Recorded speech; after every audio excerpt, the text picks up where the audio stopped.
Chapter 9, Part 2, Slavery. The practice of physical punishment.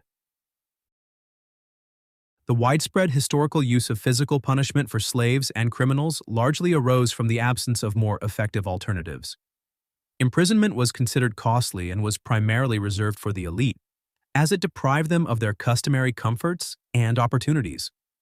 For the poorer vagrants who stole property, imprisonment often differed little from their regular lives and therefore failed to serve as an effective deterrent. Exceptions to this were cases where the conditions of imprisonment were particularly harsh. Historically, the poorer a society or tribe, the harsher the conditions of imprisonment needed to be to create a significant contrast with ordinary life. This pattern is consistently reflected in historical practices. When discussing punishment, modern perspectives are often shaped by contemporary economic realities. This can lead to surprise when learning about cases in which individuals from poorer countries deliberately commit crimes to be imprisoned in more developed ones. In such instances, the offender may benefit from better living conditions in prison than in their home country. Additionally, for more serious crimes, offenders are less likely to be deported and instead serve long sentences at the expense of the state. In the context of modern realities, if law violators were given a choice between 20 lashes or a financial penalty that significantly restricted their nutrition or opportunities for self-realization, it would not be surprising to see many opting for the former. They might view physical punishment as more humane than the prolonged deprivation of basic needs and opportunities. This preference can be attributed to human nature. Individuals often exhibit greed or short-sightedness, underestimating the long-term consequences of physical injuries while overestimating immediate financial losses. Additionally, there is the precedent of violence, which must be unequivocally condemned. However, it is also important to recognize that fines can inflict significant harm on an individual's physical and mental well-being. For instance, in antiquity, slaves punished by withholding food for several weeks experienced detrimental effects on their health and work capacity, outcomes that ultimately benefited no one. Throughout history, efficiency has often been prioritized over morality, leading people to commit terrible acts.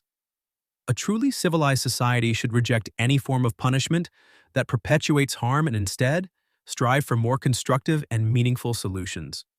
These might include, first, providing financial support as a primary means of addressing underlying issues. Second, disseminating educational materials to encourage reflection and behavior change. Third, offering access to free psychological support to address mental health concern. Fourth, providing consultations with experts in the relevant area of law to guide individuals toward compliance. Such measures, however, may only become viable with future economic advancements and technological breakthroughs, such as cloning consciousness, which could potentially nullify the consequences of even the most serious crimes. Nevertheless, even today, we can critically evaluate the concept of punishment as a phenomenon, recognizing its inherently negative nature and its challenge to conventional ethics. Yet, it is essential to maintain an objective perspective on both historical contexts and contemporary realities, understanding the reasons such measures were employed in the past and why they continue to persist today, albeit polished with the gloss of modern frameworks like the Universal Declaration of Human Rights. Viewed through this lens, the absence of a direct prohibition against punishment in religious texts hints at the notion that psychology and logic are not exclusively human attributes. The law on beating a slave to near death. The prescription in Exodus 21:20-21, which eliminates the death penalty for owners if the slave survives several days after corporal punishment, more closely resembles a prescribed limitation on the severity of such punishments.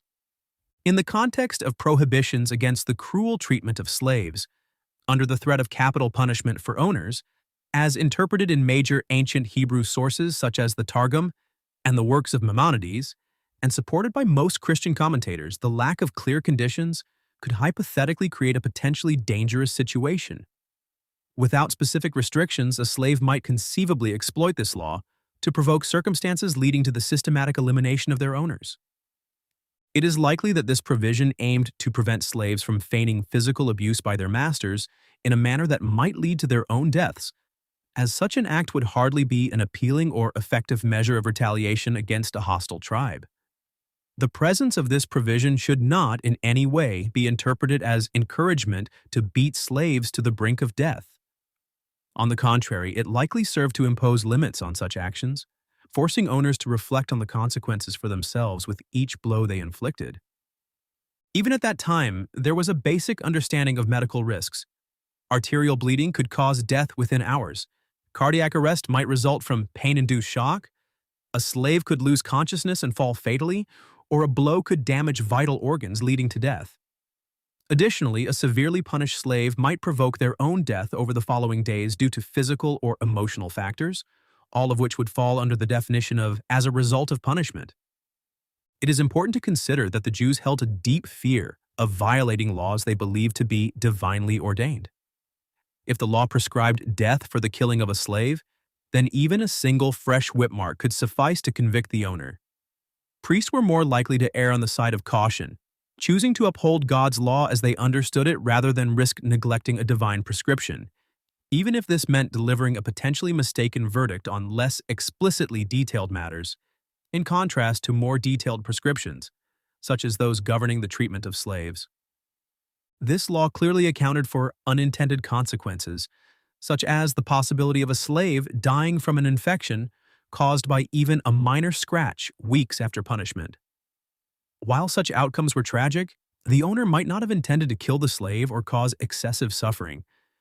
In these cases, applying the death penalty to the master would have been seen as disproportionate and unjust. By the standards of the time when slaves were often killed on a whim, such laws were remarkably humane. They addressed not only the psychology of the enslaved, but also the mindset of the owners, encouraging masters to prioritize their slaves' health and satisfaction. This fair treatment also acted as a safeguard, deterring dissatisfied slaves from orchestrating the death of one of their own and framing it as the result of punishment. Members of the Jewish tribe were well aware that religious judges would not consider the owner's verbal arguments in such cases. This legal framework created a comprehensive approach to the treatment of slaves. It compelled owners to carefully weigh the necessity of punishment and incentivize them to prioritize the well-being and loyalty of their slaves. In such an environment, even the threat of beating a slave would likely have been met with collective raised eyebrows from onlookers, while any threat of death would have provoked outright hysterical laughter, even from the slaves themselves. A key feature of this legislative framework lies in its foundational principle, that a slave must be granted freedom if serious physical harm is inflicted upon them, such as eye damage or the loss of a tooth. Eye for eye, tooth for tooth, hand for hand, foot for foot, burn for burn, wound for wound, bruise for bruise. An owner who hits a male or female slave in the eye and destroys it must let the slave go free to compensate for the eye. He shall let him go free for his tooth's sake.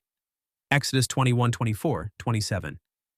This provision effectively rendered cruel methods of punishment impractical, as they carried significant consequences for the owner.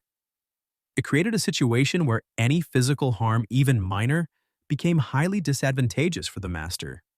One can imagine how many slaves might have been freed simply by simulating such injuries. In practice, however, not all slaves sought freedom, especially in cases where they were treated humanely and provided for. Freedom often came with hardships comparable to modern unemployment. According to Deuteronomy 23:15-16, there was also a prohibition against returning runaway slaves. This law recognized that such an escape could be an indication of the owner's cruelty, granting the runaway the right to live freely among the Israelites or with anyone they chose, effectively maintaining their lifestyle but with the elevated status of a free person. These laws fostered a culture of treating slaves as family members. Slave owners were even required to pay taxes for both Jewish and non-Jewish slaves, as they were considered part of the household. Slaves were included in the covenant, symbolizing their belonging to the tribe, with circumcision serving as a form of citizenship. A slave could be adopted, taken as a spouse, or even risen to the position of tribal leader through inheritance. This inclusive approach is reflected in the genealogy of Christ, which mentions several foreigners, likely former slaves, among his ancestors. The story of the Queen of Sheba being amazed at the well-being of King Solomon's slaves may not have been as exaggerated as it seems. Cultures with laws like those in ancient Israel played a significant role in shaping the foundations of modern civilization, laying the groundwork for more equitable social relations and the development of human rights. Of course, the very notion of owning slaves with the right to buy them and pass them down as property is inevitably reprehensible. However, given the small size of the Israelite tribe, the purchase of slaves served not only as an economic necessity, but also as a means of demographic growth. For humanity at that time, such practices were often unavoidable. Yet, for those who found themselves on the slave market, being purchased by a society that regulated humane treatment and upheld a clear narrative of equality and inherent human value in the eyes of God, was arguably the best possible outcome. This contrast can be likened to the experience of a writer stranded in a foreign country, unable to pursue his craft, who ends up working at a charity. To his surprise, he discovers that such work provides substantial support in the form of provisions while still leaving him enough time to rest. This unexpected discovery mirrors the sense of relief and contrast that people might have felt when encountering the comparatively humane laws of ancient Jewish society. Enslavement of neighboring cities. One of the most controversial passages in the Old Testament is the instruction regarding the siege and plundering of a city that refuses to submit to the Israelite tribe. Deuteronomy 20:10-14. To better understand this text, let us place it within the framework of a potential existential threat, one that demanded decisive action, including the elimination of certain adversaries. From the perspective of modern civilization, such actions are clearly indefensible. Yet imagine a thought experiment. A group of modern individuals is transported back to that era with the unenviable task of preventing humanity's collapse during the tribal stage, a scenario reminiscent of the mysterious disappearance of the Mayan civilization. Their mission is to replace a vanished tribe, a custodian of critically important knowledge, capable of averting humanity's premature self-destruction and ultimately shaping future civilizations. The group quickly discovers that transmitting this knowledge is impossible due to the hostility of neighboring tribes, notorious for their brutal rituals and bloody practices. It becomes clear that the mission cannot succeed without access to adequate resources or the cooperation of local allies. To complicate matters, the group finds themselves surrounded not only by aggressive neighbors, but also by tribes carrying deadly diseases, perhaps previously unknown pathogens to modernity, or a mix of historical epidemics that devastated populations during the Bronze Age, such as smallpox, bubonic plague, Ebola fever, typhus, tuberculosis, leprosy, and various venereal diseases. Bereft of medicines, they might find themselves nostalgic for modern inconveniences. Worse still, the surrounding tribes are known for frequent expansionist raids, leaving the group with no viable way to protect their knowledge or ensure their survival. Under such circumstances, eliminating the threat for the sake of the mission might become the only option, assuming no other path exists to save civilization. In this scenario, the group might attempt to persuade more moderate tribes to cooperate. While they might optimistically frame this as recruiting collaborators, the tribes would likely interpret it as an invitation to slavery, eliciting mixed feelings of amusement at their naivety and rage at their insolence. No matter how idealistic or committed to human rights the group members may be, they would inevitably face the classic trolley dilemma, hurtling toward them at full speed. Only this time, the trolley is on fire, and everyone on board is demanding a refund. Meanwhile, the operators from the future, emotionally charged and metaphorically tied hand and foot, would shower the group with frustrated epithets, urging them to pull the lever in what they perceive to be the right direction. Now, let us consider this scenario from the perspective of God. Direct interference in distorted patterns of behavior risks erasing the autonomy of individual personalities, making the restrictions on divine action even stricter than those faced by the hypothetical group from the future. God, unable to interact with personalities who reject him, is forced to work through a small group of barbarians with a limited understanding of larger global tasks.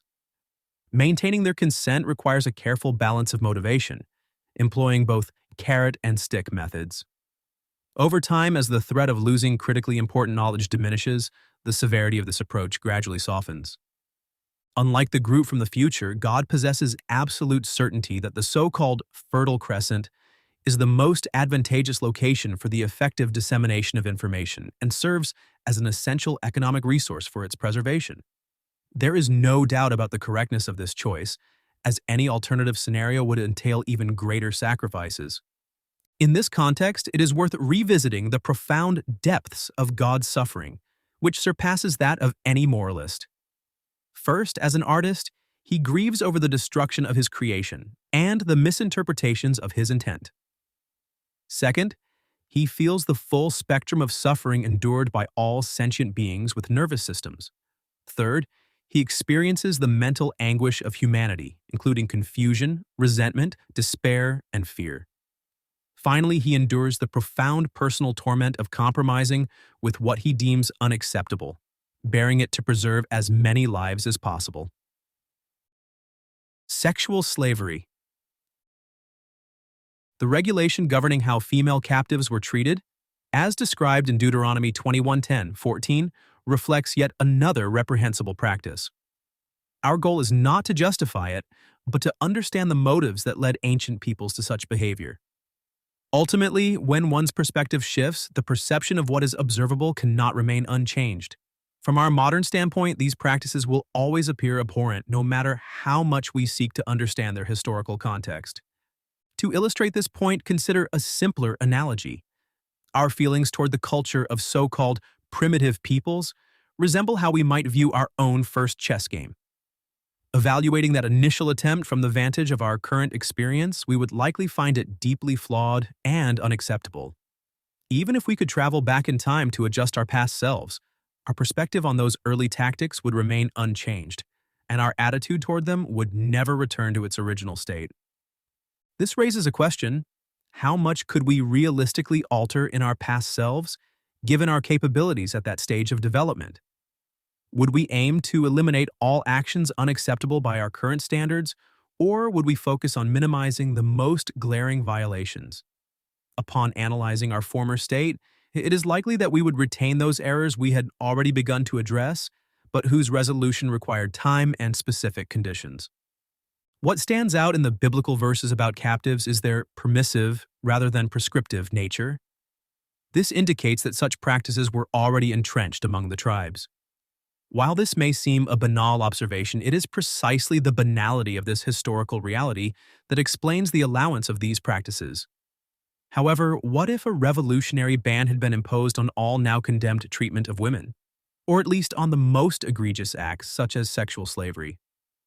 First and foremost, the Old Testament strictly prohibited sexual abuse of any kind, whether involving a person or an animal, mandating severe punishment, death for the perpetrator. In cases of mutual consent to intimate relations outside lawful marriage, both parties faced the death penalty.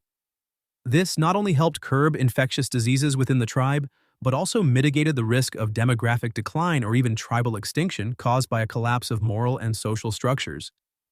Even if we set aside the most negative connotations of sexual slavery and focus instead on a specific form of it, such as compelling someone into marriage through unavoidable circumstances, this practice remains deeply horrifying. In the case referenced, the destruction of a hostile tribe during combat and the potential loss of those who could provide for the women created such unavoidable circumstances. Even in this context, it represents a violation in its purest form. Our task, however, is to imagine the circumstances under which any moral individual might feel compelled to issue such instructions. These could include an awareness of an imminent attack by a hostile tribe, an ideological incompatibility that precluded unification for mutual survival, a desperate need for resources to support tribal growth and development, or the necessity of increasing population numbers to prevent attacks from other tribes seeking to seize resources. It is essential to recognize that these objectionable measures were permitted only temporarily until the necessary number of individuals was reached to preserve and transmit critical knowledge, information deemed vital for the survival of an incomparably larger number of people. In such a context, replenishing the human resources through those who threatened their extinction was meant to be. The reasons why young women who had not known a man were typically taken captive likely included several pragmatic factors: a reduced risk of retaliation for slain husbands, a lower likelihood of spreading infections, and their younger age, which often came with minimal ideological baggage and greater adaptability to new worldviews. These traits made them potentially safer candidates for integration and informants, with a higher likelihood of transitioning from a mindset of unconscious self-destruction to one fostering human progress. Such allowances, however, might provoke several questions. What?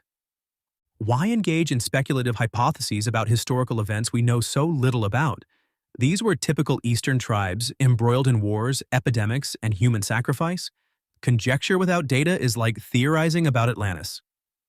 In response, it's worth pointing out that the era in question was defined by an intense struggle for resources. Within the framework of a rational concept of God, his actions must operate within the constraints of preserving the possibility of choice. Moreover, this hypothesis does not stray far from well-documented historical facts. Diseases such as Ebola, plague, and smallpox, though better recorded in later eras, could have posed significant threats at the time, particularly to foreign groups. This might explain why the Bible describes quarantine protocols for the chosen group after battle, reflecting an awareness of the risks posed by epidemics. Even if we dismiss the notion that God foresaw an epidemic but refrained from interfering with natural laws, it remains plausible that he anticipated other threats. For example, he could have foreseen the capture of the informant tribe after the unification of neighboring tribes, or a sudden, overwhelming attack at an inopportune moment. Alternatively, he might have foreseen the gradual assimilation and transformation of values, leading to radical ideologies such as antinatalism, or even its extreme form, expressed through a cult of burning people alive. It's important to note that this hypothesis aligns with contemporary moral reasoning and does not exceed the bounds of rational speculation. To deny this while simultaneously demanding an explanation for God's motives creates a contradiction. After all, if you request a rationale for God's actions, it seems inconsistent to dismiss a logically plausible and morally grounded answer by retorting, "But where's the guarantee that what this hypothetical God foresaw would have actually happened?" A more constructive objection might argue that the probability of God-transmitted information serving as humanity's salvation from greater suffering or self-destruction seems implausible, particularly given the factual history of civilization's development. After all, civilizations have existed without direct contact with this teaching. Take, for example, the Sentinelese tribe, which notably has not self-destructed to this day. However, consider an alternative scenario. The information might have saved the ancestors of such isolated tribes, who, over time, degraded in isolation. Self-destruction does not necessarily mean the complete disappearance of all people. Instead, it could refer to the collapse of the majority, leaving survivors to endure increased suffering. This suffering might arise from heightened cruelty, discomfort from a lack of technological and social development, primitively low morality resulting in constant conflicts, and an absence of intellectual depth, which would deprive them of the joy of understanding reality. All of this collectively would result in a growing disconnection from the image of the Creator and a diminishing ability to experience life's pleasures. Historically, societies that moved beyond barbarism consistently engaged in trade, migration, and the exchange of stories, teachings, and ideological principles, incorporating these elements into their cultural frameworks.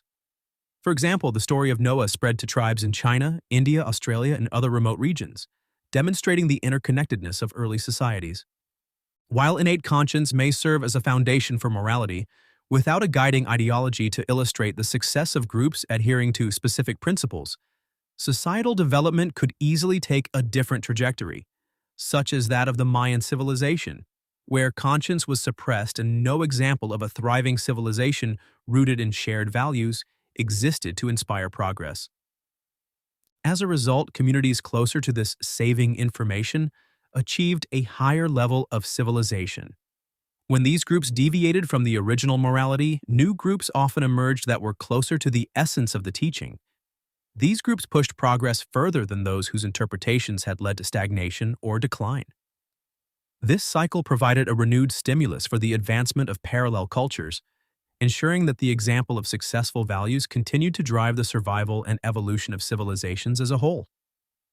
Ultimately, God may have foreseen that without this information, the balance between innate morality and the shaping of instincts into ideology would have been profoundly disrupted, leaving many without a fair or equal choice. Even if we consider that in countries with different religions or atheistic worldviews, the choice of intuitive values and attraction to universal good was indirectly supported by information passed down to Abraham and before him to Noah, creating a necessary foundation of values resonating with conscience. We are still faced with an entire stratum of tribes from the wildlings era. These tribes were entrenched in rites and traditions that found no harmonious resonance with conscience. Where was there opportunity for a balanced choice between perceived good and intuitively absolute good without the stabilizing echoes of transmitted information? Where did this have the same effect during the times of Noah and Cain? Perhaps oral traditions existed in those early eras from which the modernized stories of figures like Enoch and Job eventually reached the tribes of Abraham's time. Certainly, there were tribes that degraded and self-destructed, but even from these, God drew individuals to join the ranks of those who would change the world. Yet, due to their extreme depravity and hostility, only young maidens and likely children were granted the honor of becoming part of this transformation. Let us not forget that the extermination of certain tribes occurred in only a few instances, guided by God's foresight into their doomed condition, whether due to unavoidable infections, devastating epidemics, or their imminent aggression.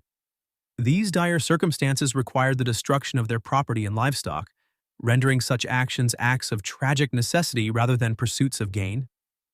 Of course, there were countless other situations and individual fates during that period, all lying on the tracks of the trolley. Yet we see only a fragment of the railway, and our rightful indignation stems from this limited perspective. In the same way, God himself cries out in horror at the moment of switching tracks, burdened by the weight of these agonizing decisions. The ritual of integrating a captive woman warrants special attention.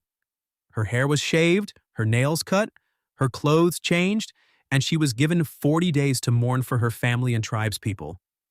It is difficult to fathom what such a woman must have felt in this situation. Having come from a tribe that practiced cruelty and violence, she likely expected the same treatment from her captors. Yet, over time, she might have begun to realize that her feelings were being acknowledged and respected. She was not touched, forced to work, or forbidden from remembering and mourning her tribe. The hair-shaving ritual was likely symbolic, representing renewal and the start of a new life.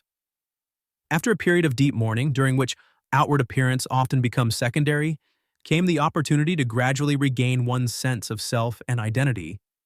There may also have been practical and symbolic reasons for this custom. Shaving her head might have temporarily reduced her sexual attractiveness, discouraging the groom from acting on desire during the mourning period. It could also serve as a distinctive marker, signaling a probationary period to assess her hostility toward the tribe. Additionally, it may have functioned as a preventive hygienic measure to protect the community from parasites. After approximately a month and a half, the captive woman became a wife with full legal protections, including a prohibition against being sold into slavery. If a slave woman was betrothed to the master's son, the law required that she be treated as a full-fledged family member, with rights and protections equal to those of the master's own daughter. If the husband took another wife, the enslaved woman retained the right to an equal share of food, clothing, and conjugal rights. If these provisions were not upheld, she was granted her freedom. The treatment and integration of foreign women into ancient Hebrew society are vividly illustrated by the story of Ruth the Moabite. Despite the challenges she faced, Ruth exemplified loyalty and devotion to her new worldview, embracing her place within the community. The attachment that developed as a result of the kind treatment she received is exemplified by her own words in response to the suggestion that she return to the Moabite tribe. "Thy people shall be my people, and thy God my God." In conclusion to this chapter, circumstances compelled God to regulate what he himself deemed unacceptable, but only within the context of existential threats and disproportionate harm. God was forced to prioritize the preservation of the maximum number of personalities, rescuing them from disintegration into non-existence, while simultaneously minimizing suffering throughout this process. Under all other circumstances, however, he left clear models of perfection, revealing a vision in which no one should perish or even shed a tear. This idea is rooted in the ultimate promise of conquering death and wiping away all sorrow.